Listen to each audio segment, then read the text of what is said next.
nagkuha sa video ang pag-atake ng isang baboy ramo sa isang lalaki sa Indonesia.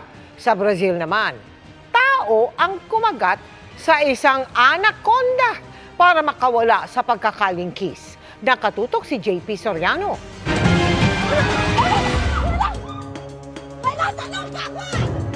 Hindi magkamayaw sa takot at gulat ang mga residenteng ito sa Padang Pariaman Regency sa Indonesia. Nang atakihin ng isang baboy ramo ang isang 50 anyos na lalaki.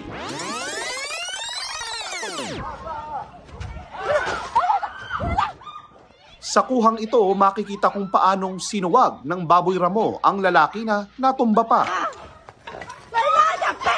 Ang baboy ramo, kinagat at tila di tinigilan ang lalaki. Sinubukan namang lumaban ng lalaki kahit duguan na siya. Pinagbabato naman ng mga residente ng kahoy, bote at upuan ang baboy ramo. Pinagpapalurin ito para mailigtas ang biktima.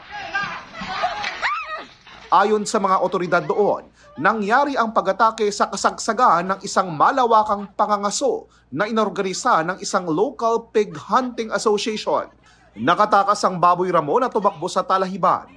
Agad namang dinala sa ospital ang biktima na nagtamo ng malalang mga sugat sa binti at bali sa mga daliri.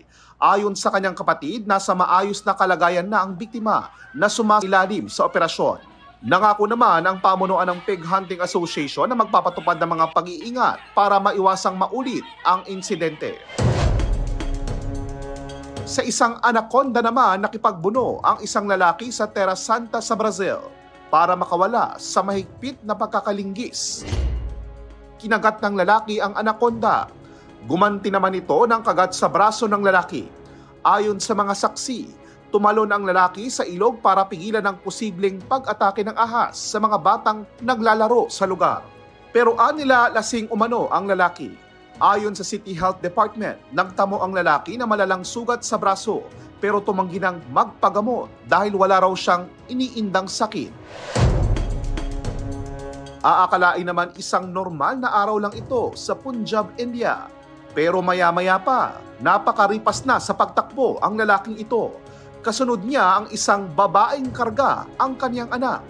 Sinubukan ng babaeng umiwas sa mga debris hanggang mapadaos-dos silang mag-ina. Nabalot ng alikabok ang lugar pero makikitang nakatayo sila at nadala pa sa ospital. Ayon sa ulat, maagang nakalikas ang mga residenteng nakatira sa gusaling 100 taon na ang tanda bago ang pagguho. Para sa GMA Integrated News, JP Soriano, nakatutok 24 oras.